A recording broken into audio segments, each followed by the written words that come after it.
So yeah, IT Matt's had a day off and we haven't been able to cope. So Neil is pressing record and then running round. I think that's still how they do it on the BBC, isn't it? Is it? Is this how they do the news? I'm very close because I'm not quite sure about the framing either because we've just sort of done this on the hop. So if you can only see half my face, I'm very sorry. So it's one of them. It's yeah, there's no intro, no outro today. You're just getting some video, but you know, there's loads to talk about. So it's one of them. It's just lads with a piece of paper. It's not rocket science.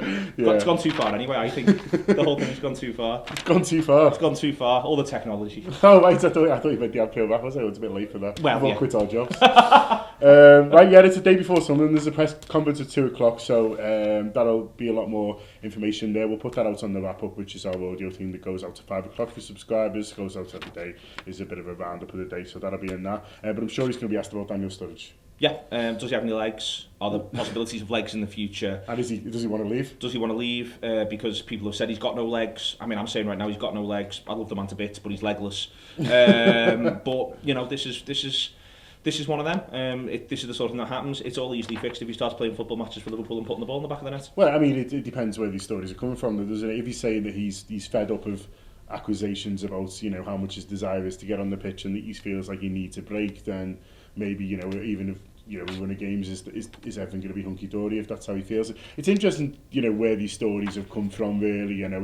it's one of those where everyone ran it, so it's been kind of leaked by somewhere. It's not someone, you know, the papers haven't got together and went, let's overrun a Sturridge leaving story tomorrow. You know, it makes me laugh when people say, oh, there's no sources in there, like an agent's going to go, oh yeah, and you can quote me directly on that.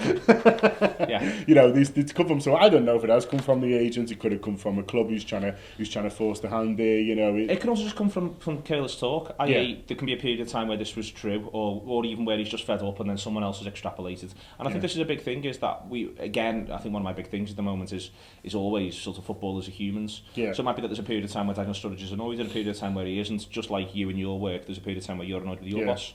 Yeah, it's a it's a good example, actually. I always think of when people used to say, oh Gerrard hates Benitez. Yeah. And I always think, you know, there's probably a day where he's gone, fucking hell, Rafa's doing me head in, you know. And someone, he might have said that to someone who said it to someone else and it goes, well, Gerrard hates Rafa. Or maybe just hated him that day. Or maybe didn't really hate him, he was just doing his head in a bit, you know what I mean? And so, as you say, it's a workplace and people are going to rub each other up the wrong way. I wonder if there's a little bit as well of maybe he just wants a bit of love. And maybe it's a bit of, you know, he feels like he's coming back to training. He knows what people are saying. All these other lads are getting hugs and they're rubbish. Exactly. Well, it might just be a case from the fans as well. He wants people to say, you know, I might go, you know, if you don't start being nice to me. You know, we've all done that a little bit, you know, in work as well. Say, you know, oh, yeah, I might leave. And then what he essentially maybe wants is everyone to go, oh, no, don't go. You're great. We love you. Stay here. Do the dance. Which is my position, by the way. Stay here and do the dance. Do it 3 times every game. Stay here and do the dance. The other stuff is Teixeira. Looks like he's going to China. Everyone's going to China. Of course he is. He's gone to Jiangsu Suning, who are one of my favourite Chinese teams. Would you say that they were? Good sister lads. I can't believe. So I understand Gibbons why is such a glory hunter when it comes to Chinese football. I understand why he's picked them over the other ones, the other teams that exist in China. I mean, there's one in Shanghai.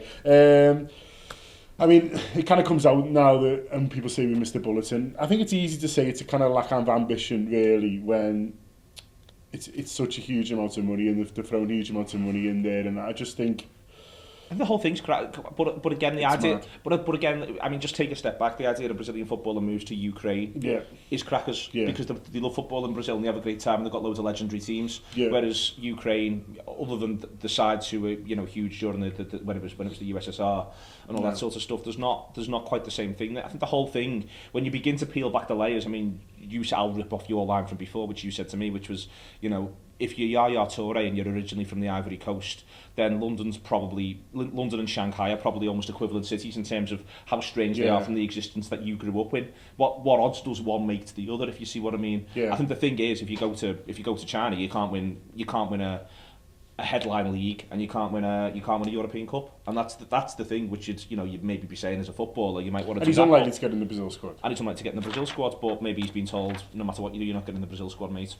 I think the whole thing, it is a bit mad, but it's not. I don't think it's quite as mad as everyone's going to say it is. Yeah, I mean, it'd be interesting to see what happens with China. There's an interesting story on the BBC website as well that I emailed to Neil, and I'll tweet out, which is because, you know, emailing it to you probably doesn't help the people listening. Absolutely not, John. Which is basically talking about the story, but just a bit more background to it, really, in terms of what they're trying to do in China, and it is quite interesting. Basically, the president loves footy. Yeah. So you know, he's thrown a lot of money on it. The the TV deal, which is a bit of a mad way of talking about it, because the Chinese government owns the TV channels. So the TV deal is basically what the government is willing to give the league is gone from something like 6 million to 6 billion or something. So there's huge amounts of money there, and I'd be interested to see how I don't know. It's an interesting one on the player, but I mean this is a much wider thing for this video. But if he scores you loads of goals, do you care in that? What I mean is, like, you may say, oh, we're better off without him if he's going to move to China. But if he's saying, look, I'm worth this, watch, I'll score you loads of goals, and he'll do that wherever he plays, then I don't know. I don't see it as a bullet dodged in that sense. If he just thinks, look, just pay me what you're worth and I'll score you shitloads of goals. I'll go. And I'll do it wherever I see fit. And if he's looking at it and his agent's looking at it as it's either another season in Ukraine or you can go to China and do all this, then the whole thing's quite strange, to be honest with you. But there you are, it's one to watch, and China's one to watch. Arsene Wenger says we should be worried about China. He thinks they're going to get all the players eventually. John, I've got enough other stuff keeping me at nights. They've only got about 12 teams anyway, they can't have them all. Well, how big are the squads? To be honest with you, I mean, you know, if Arsene wants to worry about China, he can worry about China. I'll just worry about a 19th league title. That's what keeps me up nights. Maybe that's how we do it. Oh, maybe there's no players left. Maybe we become like the whole league's like even worse than it is now. It's absolutely rubbish. Jamie Vardy's gone to China. You know, it's absolutely rubbish. Danny Ings comes back from injury and he's suddenly the best player in the league. He's phenomenal. I mean, it's funny one that is a seamless transition. Danny Ings barely wanted sorted, and not unreasonably. It's fair enough, really. I haven't thought about poor old Burnley, because they're trying to get promoted and they've just missed the transfer window. Yeah. Where they probably could have spent 10 million quid or whatever it is on a really good player who might have got them promoted, and instead they're like, well, any hopes? How much money have we got? Because it could be literally anything. I think what we need to do is get 38 Degrees involved, maybe get a petition through Parliament. Can someone box Burnley?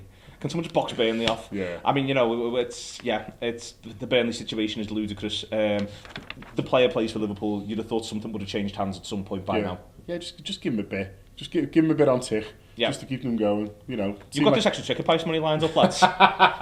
Give them that 2 million quid and then we won't walk out. He's injured, of course, Danny Ings. Someone else is injured is Joe Gomez. He put some nice pictures up on Instagram today. He's jumping on high things. So, you know, that's good. I don't know, like, I could jump on them, so, you know, good for him. And just a quick shout out before we go. Obviously, there's ticket protest this weekend. I'm sure you've all heard it about it by now. I'll just say it's up to you. It's up to the individual. Look at all the information. Look at what you see fit. If you don't feel like you can leave the ground early, maybe looking to do something else. There's other ways to protest against the club. So if you don't feel that that's right for you, don't just...